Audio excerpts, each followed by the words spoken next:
Prequels is the best Star Wars, friends. And I am your host, Mr. The Prequels. May the Force be with us. There's a lot of politics in the Phantom Menace. Talking senators, the Senate, procedure, whether something is legal or not, according to the Senate. George Lucas has laid out this world, the world of Star Wars, from one end of the galaxy to the other end of the galaxy. And there are outlying systems, and then of course the seat of government, Coruscant, the planet Coruscant, that is one giant city. And we see this web, this fabric of political machinations.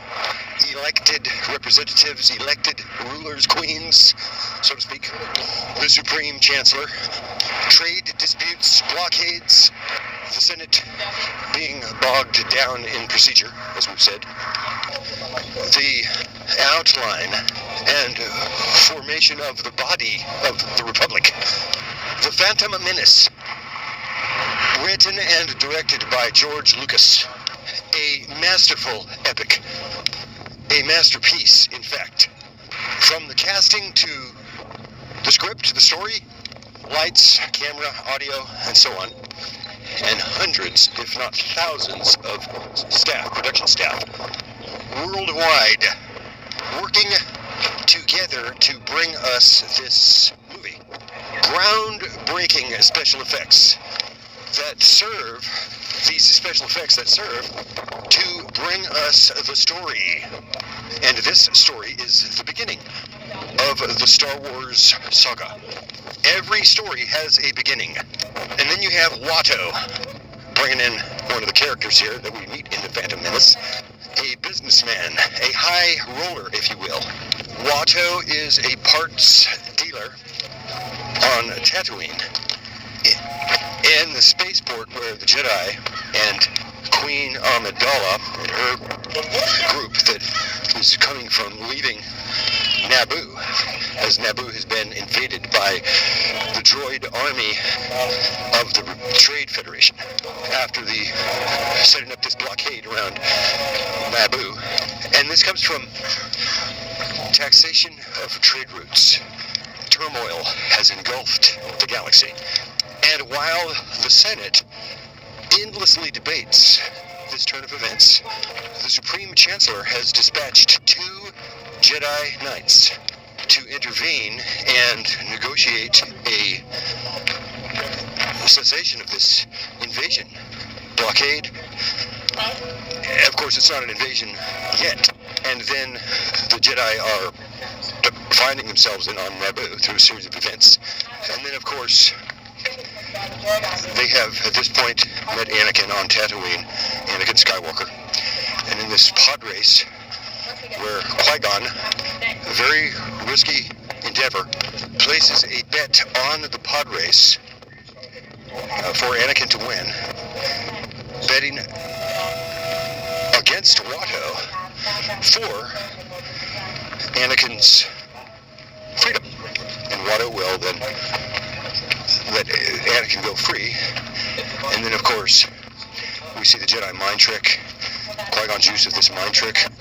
We see Qui-Gon Jinn's style of using the Force, and we understand his methods for using the Force, learning the Force, and practicing as a Jedi. We meet the Padawan learner, at this point, Obi-Wan Kenobi, and we see the interaction, the relationship between master and apprentice, master and Padawan learner.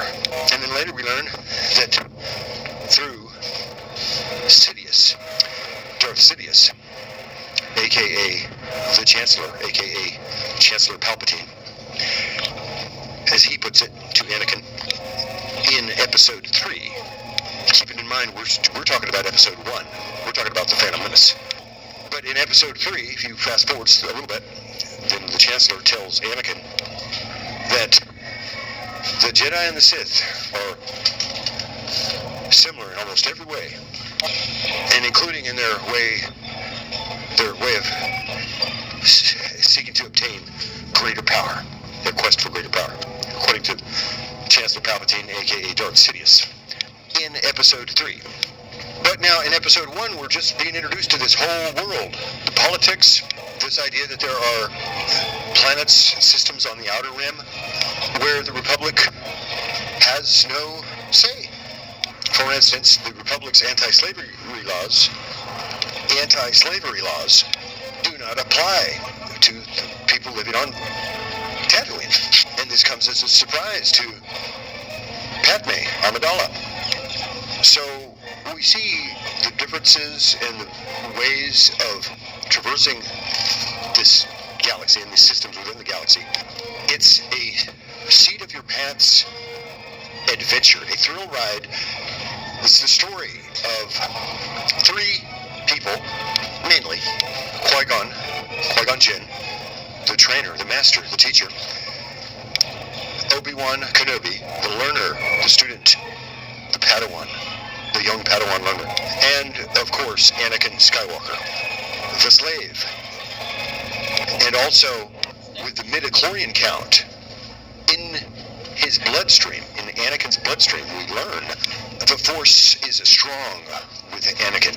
And this plays out in further ways, going on into Episode 2, Attack of the Clones, and then, of course, Episode 3, Revenge of the Sith. And we follow along these chapters. Chapter 1, we meet Anakin. Chapter 2, we see Anakin as he's becoming a Jedi, and as he is becoming more and more powerful as a Jedi, and dealing with the emotions and the pressures of being an adolescent, growing up through the Jedi system, never actually being allowed to be a child, if you think of it in those terms. Training to be a Jedi from the age of 10 years old, I believe. And then, of course, eventually, Anakin turns completely to the dark side, but we see the beginning of this turn in Episode 2, as especially in this case where, in the instance where Anakin slaughtered all of the Sand people because of his hatred, and as he was mourning because of the loss of his mom and his mom's death. And so he killed everyone, including, as he said, not just the men, but the women and the children. And then he said, I hate them. They're like animals, so I slaughtered them like animals. I hate them. And then, of course, in Revenge of the Sith, Episode 3, we see the little boy, then teenager in his 20s, growing up in his 20s as a Jedi. And then Episode 3, in order to save the ones he loves, that he foresees or perceives will die tragically or too soon, Anakin turns to the dark side and thus becomes Darth Vader. And then, of course, we pick up on that in the original trilogy, Episodes 4, 5, and 6, to the ultimate resolution of the conflict within him, within Anakin, as the son then becomes the means for the father, Anakin, to be redeemed. As we see that in Episode 3, Anakin is the father of two children, Luke and Leia, as these children were named by Padme as she was giving birth to these two children.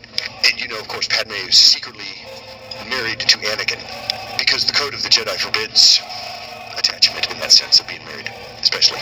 And all of this, we see the culture and the training and the expectations and the standard of the Jedi thrust upon Anakin, if you will, from the time he was a child, to lead Anakin actually to the dark side, as the Jedi are blinded by their arrogance, as to not even see within themselves the fault or the flaw that could be turning others to the dark side. So we meet these characters in Episode 1. We see the world. It's political.